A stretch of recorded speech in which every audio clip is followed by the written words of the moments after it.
In moments when we're distressed, it's so important to remember that you are not alone. We are all experiencing this collective distress, which gives us the opportunity to also experience collective healing. When there's a lot of difficult things happening around us and in the world, it is perfectly normal to have strong emotional responses to that content.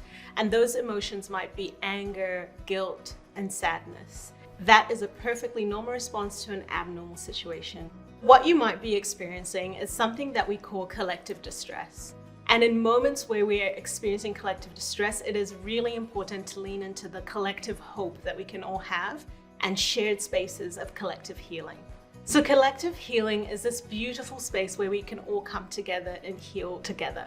And this can be online and in person. So it could be engaging with online platforms and forums where people have the same views and perspectives you do. And it might also involve meeting people in real life, in rallies or protests or anything like that, that means that we can come together and have a shared space. Vicarious trauma is typically talked about when professionals work in contexts where they're repeatedly hearing stories about people's lived experience of trauma. Secondary trauma is when we hear about, read about, watch videos, or have someone tell us a traumatic incident that's happened in great detail and it leaves us feeling really upset.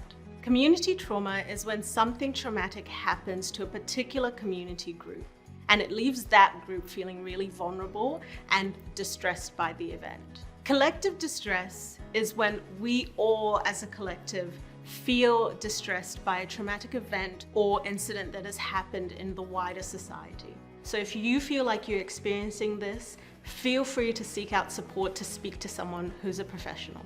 Advocacy work is incredible and can be so rewarding, but it can also be really exhausting. Fatigue, and in particular advocacy fatigue, is really difficult because it's complicated by the fact that we want to do the work and we sometimes feel feelings of guilt about not doing enough. So how do we manage fatigue when we still want to keep going? Make sure you're not doing this work alone. Find a collective of people that you can join with to do the advocacy work. When it comes to advocacy, we want to be strategic about how we use our energy.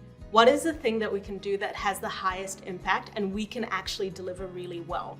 If we can do that thing and then support other people doing the same kind of work in parallel to us, we are far more effective in the advocacy work that we choose to do. We cannot know everything about everything, and that's okay. It's like everything that we experience in the world. If we see too much of anything, we start to see the world from that perspective of what we're viewing. So if what we're viewing constantly is distressing or upsetting, we start to see the world as this place that is always unsafe, always unsettled, and that impacts how we choose to exist and move within the world. We can do a couple of different things. One is to just make sure that you're being kind to yourself about how you feel. It's hard because it's hard, not because there's something wrong with you. So being kind and gentle with ourselves as we hear and see all these things that are happening in the world. The second thing is reaching out to your support system. That might be a trusted adult or a good friend, or in some cases, a therapist or a mental health support person that you have that you've already been working with. I'm not going to tell you to stop engaging with what's going on in the world, because it is so important for us to be informed and gather stories. Instead, let's talk about how you can engage with content with intention. So the first might be setting aside some time where you have capacity to actually hear the news and see what's going on in the world. And then after that, the second part would be setting aside some time to actually process the emotions that that news brings up for you. If you feel like you want to or need to take action, the third thing is thinking about what is the most impactful thing that you can do within your sphere of influence and within your capacity. During this time, it is really difficult to stop and look after yourself, because I know it might bring up feelings of guilt, but it is okay for you to make sure that you're okay. So even if things didn't happen directly to us, that does not mean we're not impacted by it. If you feel like you're not able to do the things that you want to do because of how distressed you are, that is the sign to go and seek out external support. So who are these supports? This could be a trusted adult, online forums, a helpline, or a therapist or a counselor, social worker.